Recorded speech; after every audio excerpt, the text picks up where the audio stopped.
Ora então, irmãos, eu queria dar um abraço a todos, um abraço com saudade, porque infelizmente as coisas continuam assim e nós continuamos separados devido a toda esta situação. Mas, de qualquer das maneiras, pela graça de Deus, o Senhor nos vai concedendo a possibilidade de podermos estarmos juntos e, acima de tudo, podermos meditar na Palavra de Deus. E eu queria convidar os irmãos, nesta manhã, a abrirmos as Escrituras no Salmo 95 e meditarmos um pouco sobre aquilo que o salmista aqui nos diz. Este salmo não é um salmo que não está identificado, ou seja, não se sabe, por um lado, não se sabe porque ele não está de facto identificado quem é o autor deste salmo. Sabemos que uma grande maioria dos salmos são de Davi, mas existem outros autores, escritores de vários salmos, mas não deixa de ser curioso que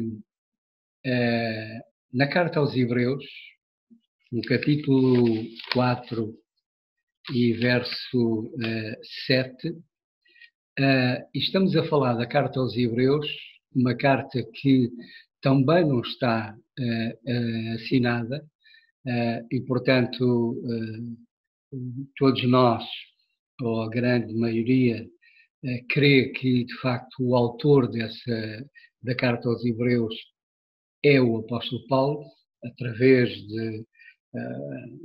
do escrito e de várias formas. Portanto, que se crê que o autor da carta aos Hebreus tenha sido o apóstolo Paulo. Eu também creio. Mas também é um facto que essa carta também não está, de facto, identificado quem é, de facto, o autor. Mas não deixa de ser curioso que uma carta que também não está identificada em relação ao autor é precisamente essa carta que nos vai dizer quem é o autor do Salmo 95. Porque no capítulo 4 e no verso 7 diz: determina outra vez um certo dia, hoje, dizendo por Davi, muito tempo depois, como está dito, hoje, se ouvirdes a sua voz, não endureçais o vosso coração. Portanto, o apóstolo Paulo identifica o autor destas palavras, desta frase, como sendo, de facto, Davi. E onde é que nós encontramos, de facto, esta frase? É precisamente no Salmo 95. Diz, no versículo 7, na parte final, se hoje ouvirdes a sua voz, não endureçais o vosso coração. Portanto, o apóstolo Paulo, ele identifica quem é o autor deste Salmo 95, como atribuindo a Davi. Mas uma coisa é certa, irmãos. Aqui também, infelizmente, nós, por vezes, damos muito valor, muita importância às pessoas ou a determinadas pessoas, onde, de facto, aquilo que é importante não é a pessoa, mas é a mensagem. Não é, de facto, a pessoa que é importante. O que é importante é aquilo que é dito. Não é importante saber, tem a sua importância, mas não é o mais importante saber quem é o autor da carta aos Hebreus. O que importa e aquilo que de facto é importante é o que é que a carta aos Hebreus contém e o que é que realmente eu posso aprender e me pode edificar o conteúdo, de facto, da carta aos Hebreus. Da mesma forma, o Salmo 95. também não é de grande importância saber se ele é de Davi, ou se é de Moisés, ou se é de Asaf, ou se é de outro autor dos Salmos. O que importa é, de facto, o conteúdo. E é para aquilo que é dito. E, no fundo, aquilo que nós estamos efetivamente a falar não é da palavra de Davi ou da palavra de Paulo, mas é da palavra de Deus. Portanto, no fundo, o autor é Deus. Toda a Bíblia, ela contém a palavra de Deus. E, portanto, o que conta aqui, efetivamente, é a palavra de Deus. Sabemos que o autor da Bíblia é o Espírito Santo. Portanto, no fundo, aquilo que é importante é aquilo que encerra a Escritura, e é aí que nós nos devemos, de facto, focar. Não importa os homens, o que importa e o nosso foco deve ser, efetivamente, no Senhor. Mas, em relação ao Salmo 95, este Salmo começa por nos fazer um convite. E começa por nos fazer um convite, no fundo, o Senhor nos faz um convite a quê? A cantarmos. E a cantarmos a quem e o quê? Nos faz um convite a cantarmos ao Senhor. E é evidente a cantarmos acerca do Senhor. Isto é de facto maravilhoso, irmãos. Como é possível? Eu tenho a certeza que não há ninguém à face da terra que me pudesse convidar a cantar. Porque efetivamente eu não sei cantar. E portanto não haveria ninguém que me quisesse ouvir cantar. Nem jamais alguém pagaria um cêntimo para me ouvir cantar.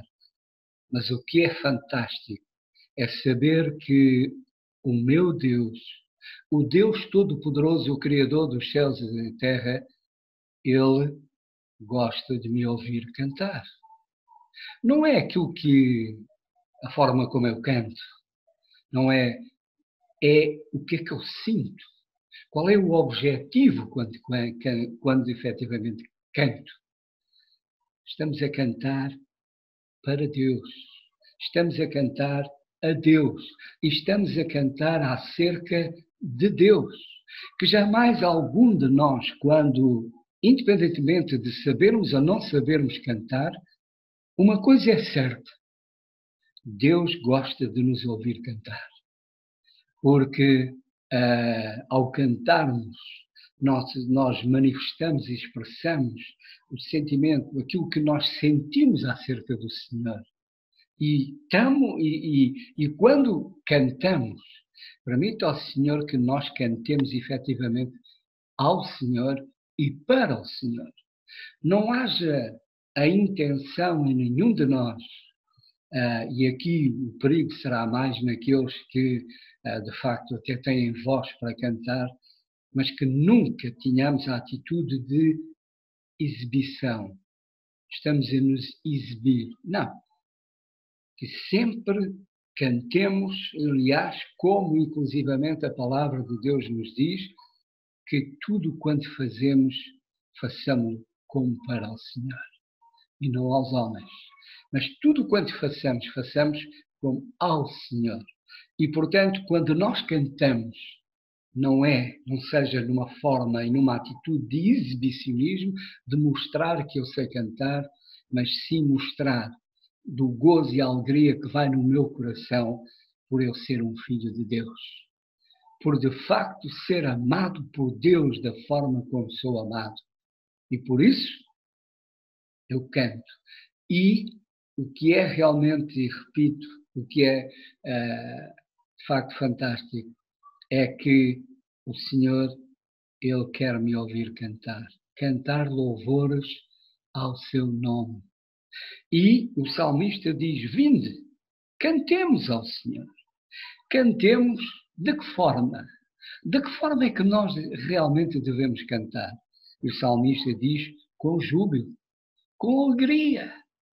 Porque, efetivamente, irmãos, se há alguém que tem razões para estar alegre, É o crente. Nós temos razões para estar alegres. E por isso cantamos. Cantamos a Deus, cantamos para Deus, cantamos acerca de Deus, porque não há dúvida nenhuma. É a Deus que nós devemos todas as coisas.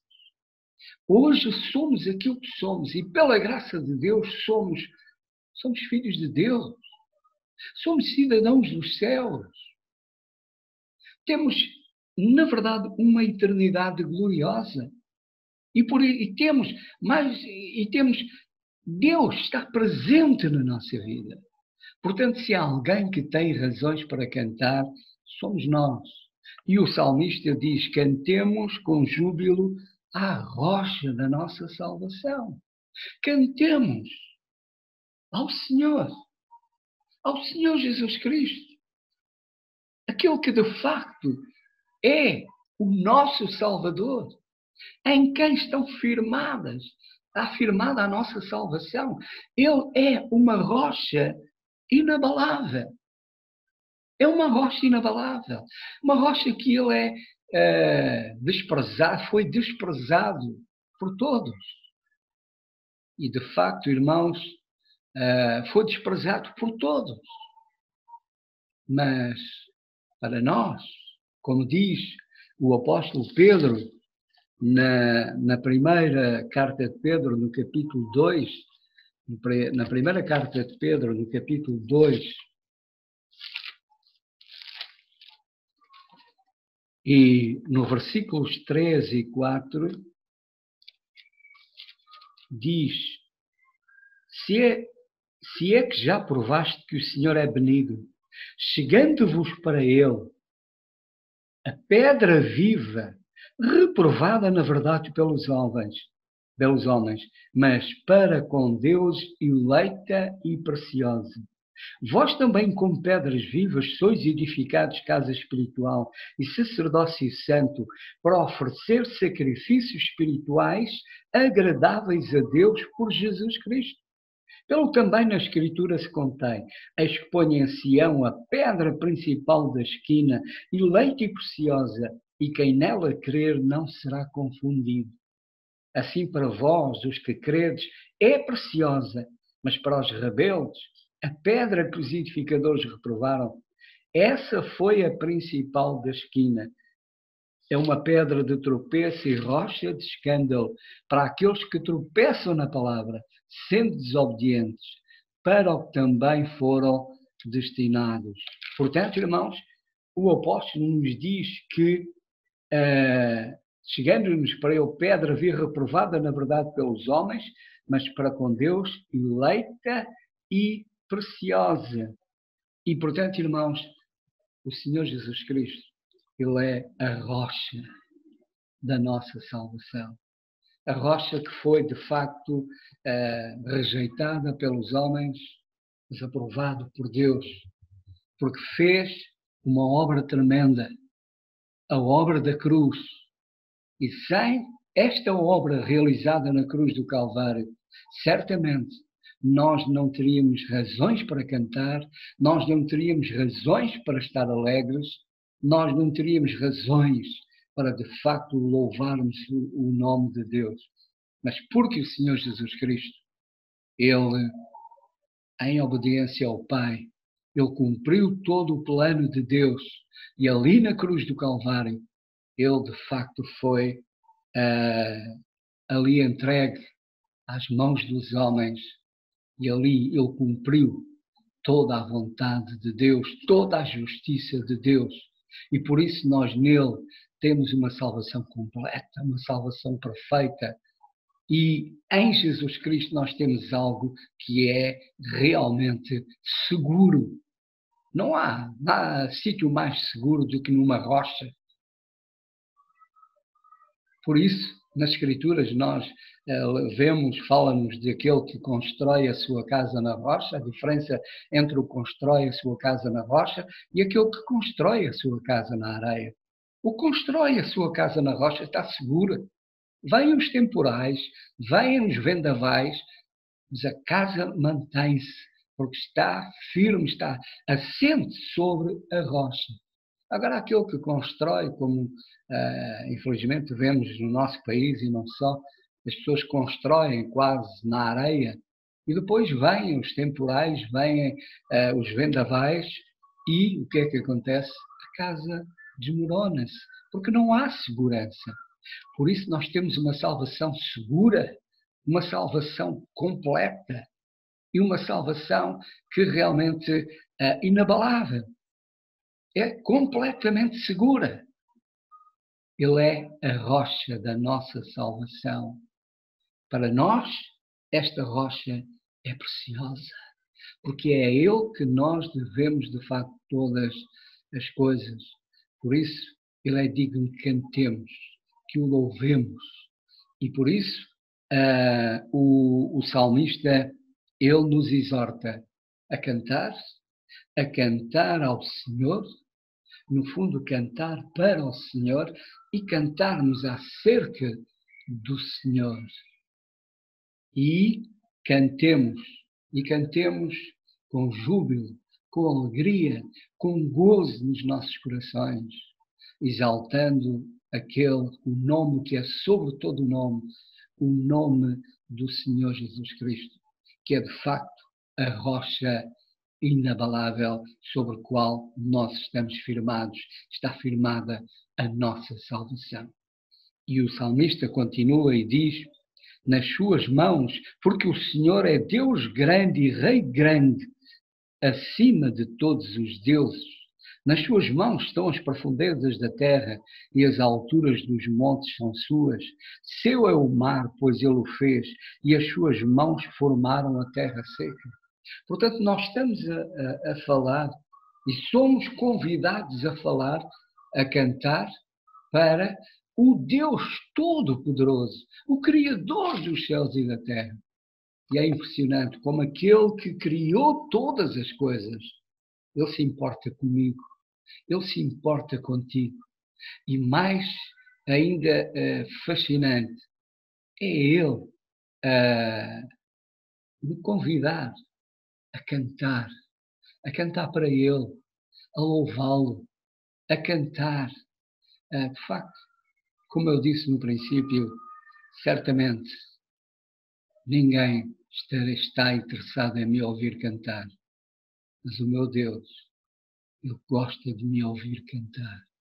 Quando o canto vem do nosso coração, são a manifestação do gozo e da alegria que vai nos nossos corações por Ele ser o nosso Deus, por Ele ser o meu Deus, por eu reconhecer de facto como o meu Deus e como aquele que tudo fez por mim. E é isto, ao pensar nisto, ao pensar no Deus Todo-Poderoso, o Criador dos céus e da terra, e ao pensar como Ele se importa comigo, isto, e ao pensar naquilo que Ele fez por mim, isto de facto me leva a louvá-lo, leva de facto a cantar. Não importa qual é a voz, tenho boa voz, tenho má voz.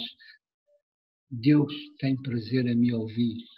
Deus tem prazer em nos ouvir, porque de facto Ele sabe, Ele conhece não só o nosso exterior, mas Ele conhece o nosso interior e sabe como é que as palavras nos saem, se elas são verdadeiras, se elas vêm de facto do nosso coração.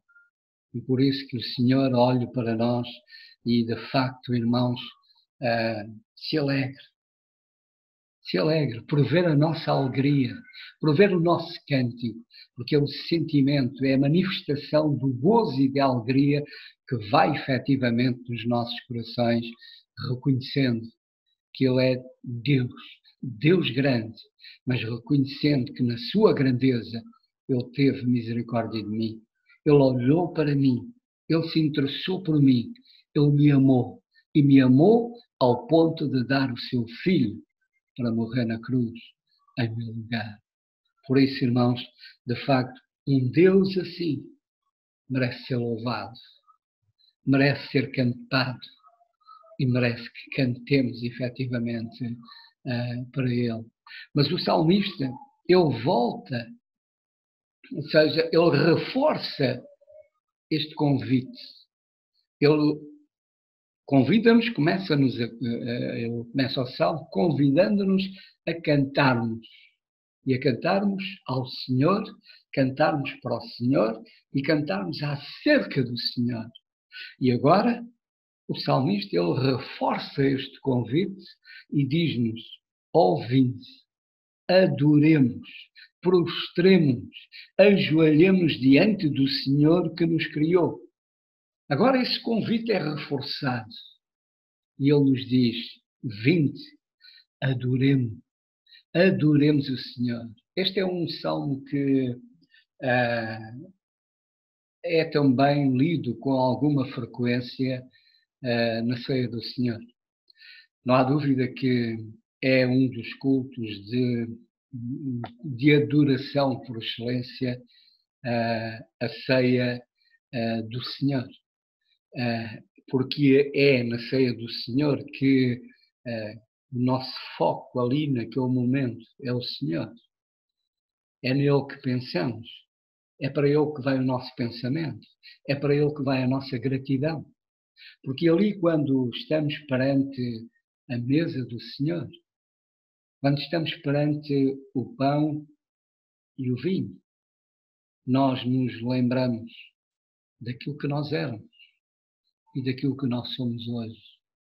E, de facto, nos lembramos que tudo devemos ao Senhor. Tudo devemos, efetivamente, a Ele. E esta atitude de adoração nos leva, e ao pensarmos nisto, nos leva, de facto, a nos prostrarmos perante o Senhor. Nos humilharmos perante o Senhor e manifestar toda a gratidão dos nossos corações por tudo aquilo que Ele efetivamente fez por nós. Mas a verdade é que o Senhor, Ele não só fez por nós no passado, Ele continua hoje a fazer por nós, Ele continua hoje a cuidar de nós, Ele continua hoje a trabalhar a nosso favor.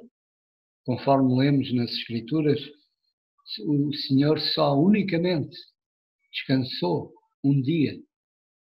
Quando o pecado entrou no mundo, não houve mais descanso. E o Senhor continua a trabalhar, e continua a trabalhar até hoje, a favor de cada um de nós, a favor deste mundo, porque o Senhor continua a querer salvar este mundo, porque o Senhor continua a amar este mundo. E aquilo em que, efetivamente o Senhor tem prazer, é na salvação do pecador. E por isso, Ele continua a trabalhar nesse sentido. E o Senhor Jesus Cristo, o nosso Salvador, a rocha da nossa salvação, Ele diz a Escritura que está sentado à direita de Deus, intercedendo por cada um de nós. Portanto, o Senhor não somente foi por nós no passado, Ele continua a ser por nós hoje, continua a trabalhar a nosso favor e continuará para nosso favor por toda a eternidade. E de facto é ali, irmãos, quando estamos na ceia do Senhor, quando estamos ali focados, de facto, naquela mesa, a mesa do Senhor, e ali nós podemos ver amor. Por um lado, o ódio dos homens, mas acima de tudo, o amor de Deus. O amor de Deus por mim, o amor de Deus por cada um de nós. Porque, de facto, irmãos, ali nós podemos ver o quanto custou a nossa salvação. E é muito importante, aliás, a ceia do Senhor, ela foi instituída para nos lembrarmos da sua morte até que Ele venha. Porque nós precisamos de nos lembrar, precisamos ter sempre presente que, efetivamente, a nossa salvação, ela não foi uma coisa simples, banal, mas ela representou um sofrimento tremendo para o Senhor Jesus Cristo. Ela representou um sofrimento de tal dimensão que nós não conseguimos entender em toda a profundidade. De tal forma que, como sabemos, no jardim do Getsemane, quando o Senhor Jesus Cristo, Ele, na sua agonia tremenda, diz a Escritura que as gotas de suor se transformaram em gotas de sangue. Tal era o seu sofrimento. E tudo isso, irmãos, por amor de mim, por amor de cada um de vós. Ali na cruz do Calvário, o Senhor Jesus Cristo, ele foi suspenso entre o céu e a terra, abandonado por todos. O Pai teve que o abandonar. E por isso ele clamou: Deus meu, por que me desamparaste? Ele foi desamparado pelo Pai para me amparar a mim, para amparar cada um de nós, para nos amparar. Ele foi desamparado pelo Pai. Ele foi desamparado por todos os seus amigos. Foi abandonado por todos. Ele ficou completamente só, carregando sobre ele os nossos pecados. Na sua cabeça foi colocada uma coroa de espinhos, uma coroa que lhe perfurou a cabeça. Ele que é o Rei dos Reis, o Senhor dos Senhores, foi coroado com uma coroa de espinhos, que lhe causou um sofrimento tremendo. Meu irmão, minha irmã, foi por ti, foi por mim, que o Senhor Jesus Cristo passou por tudo isto. E é ali quando, na presença do Senhor, nós pensamos, somos levados a prostrar-nos perante o Senhor e reconhecer que não merecemos nada. Não éramos merecedores de coisa alguma a não ser a condenação eterna. Mas Deus não nos tratou como nós merecíamos, mas tratou-nos em graça e em misericórdia. Nos amou e nos amou de tal maneira que deu seu Filho para morrer na cruz por nós.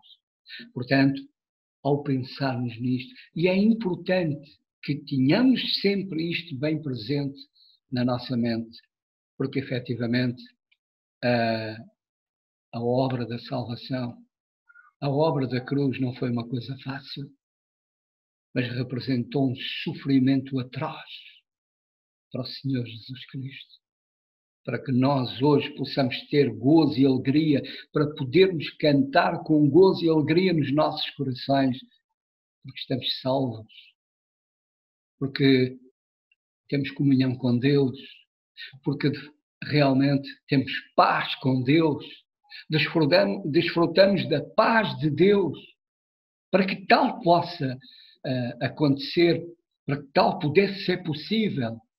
Houve alguém que pagou um preço tremendo, e esse foi o Senhor Jesus Cristo. E por isso nos prostramos perante Ele, o adoramos.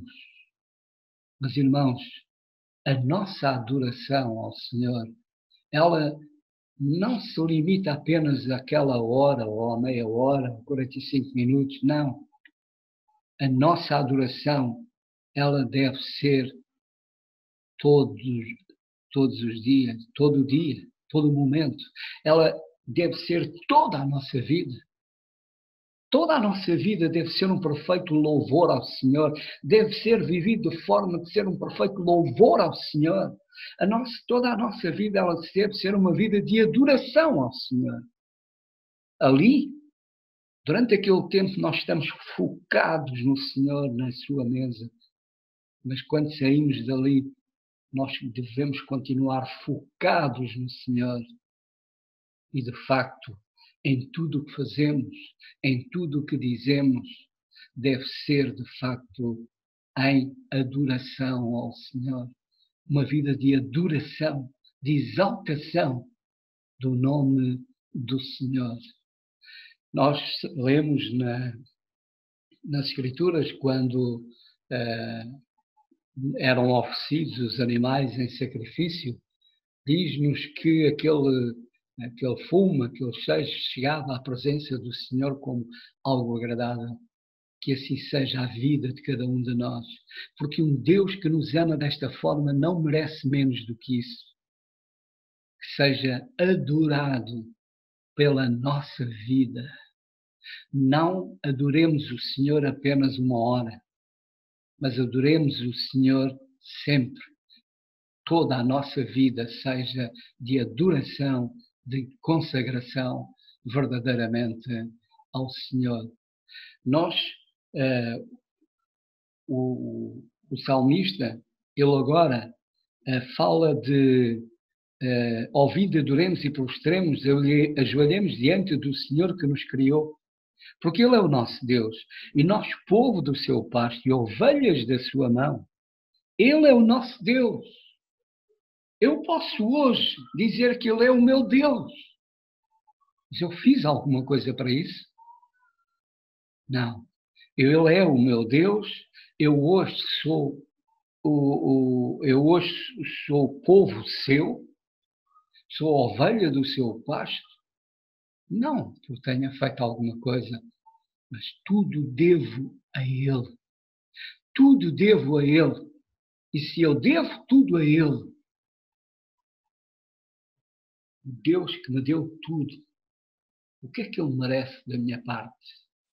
Alguma coisa só? Ou merece que toda a minha vida seja de adoração a Ele, de exaltação ao seu nome, de glória para o seu nome? O salmista, ele agora diz, ainda no versículo 7, como disse há pouco, se hoje ouvirdes a sua voz, quão importante é ouvir a voz de Deus. Quão importante.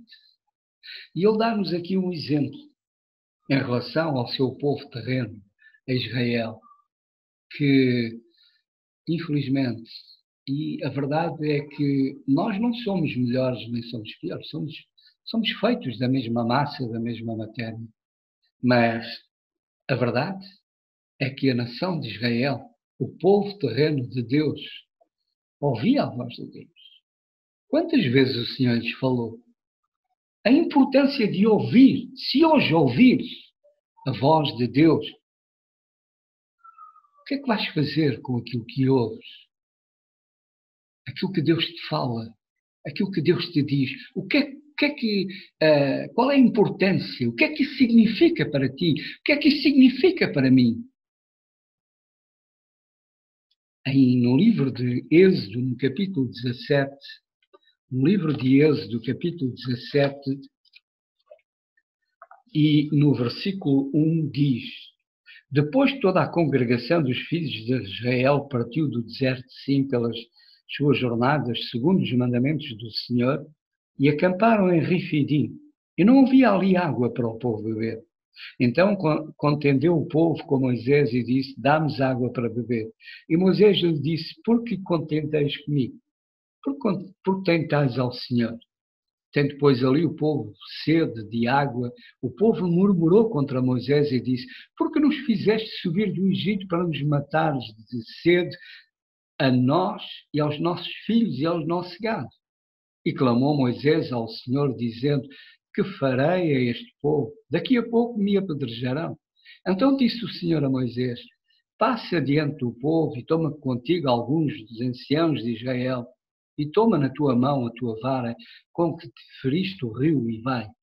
Eis que eu estarei de ali diante de ti sobre a rocha em Horebe, e tu ferirás a rocha e dela sairão água e o povo beberá. E Moisés assim o fez diante dos olhos dos anciãos de Israel. E chamou o nome daquele lugar Massá e Meribá, por causa da contenda dos filhos de Israel, e porque tentaram ao Senhor, dizendo: está o Senhor no meio de nós ou não? Isto, de facto, irmãos, revela uma ingratidão tremenda.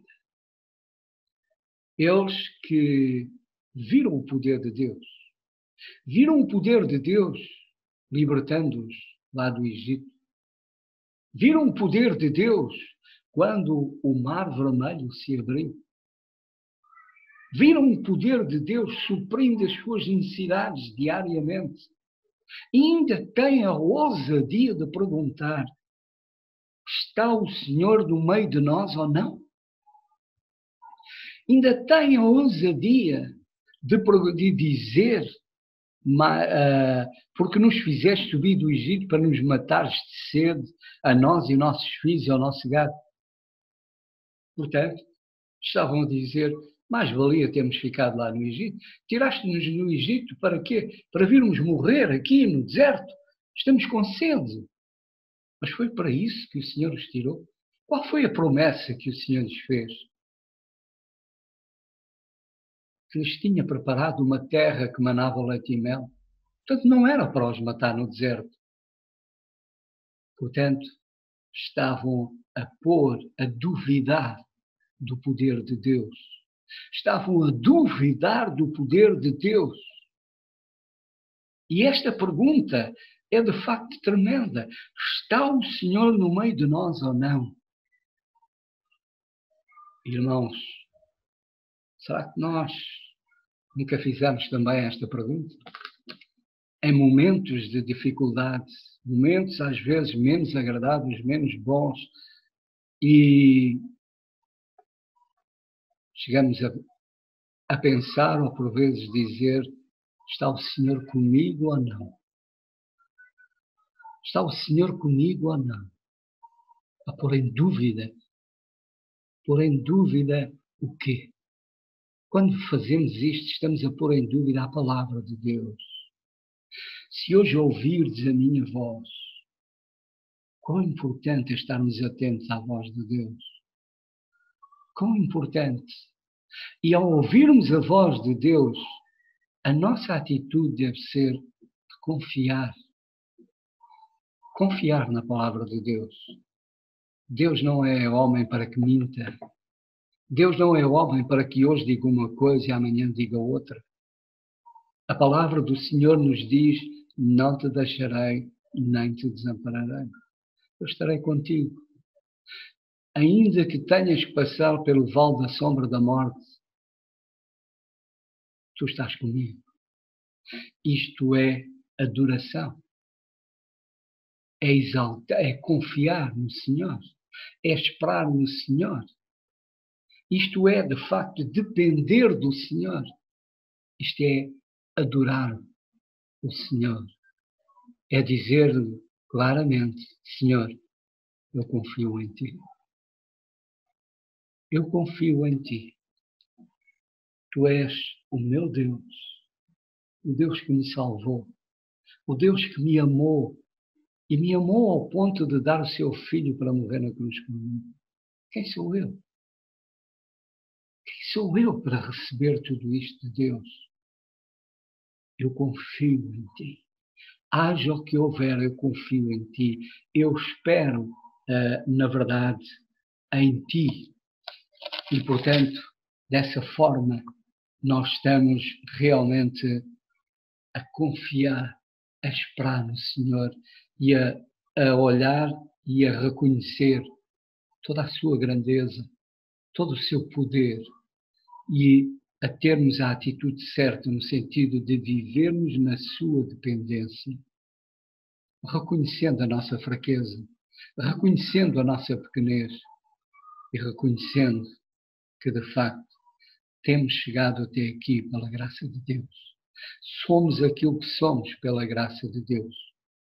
E seremos e estaremos na sua presença para todo o sempre, pela graça de Deus. Um Deus que nos amou desta forma, irmãos, não cuidará de nós. O Deus que nos amou desta forma, Ele não estará conosco. Ele não nos dará a força que precisamos para ultrapassar as dificuldades que surgirem? Certamente que sim. Mas que, de facto, haja em nós sempre esta atitude de humilhação na presença do Senhor, reconhecendo toda a sua grandeza, todo o seu poder.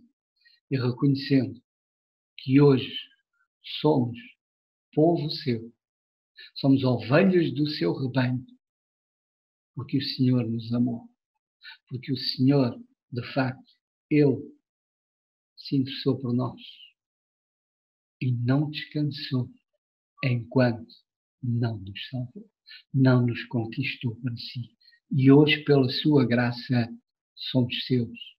E por isso, irmãos, cantemos ao Senhor, louvemos ao Senhor, que de facto na nossa vida haja um cântico de louvor ao nosso Deus e que Ele seja verdadeiramente adorado em todo o nosso viver como realmente Ele merece. Que o Senhor nos abençoe e nos ajude cada dia a vivermos para a sua glória e para a exaltação do seu santo nome. Amém.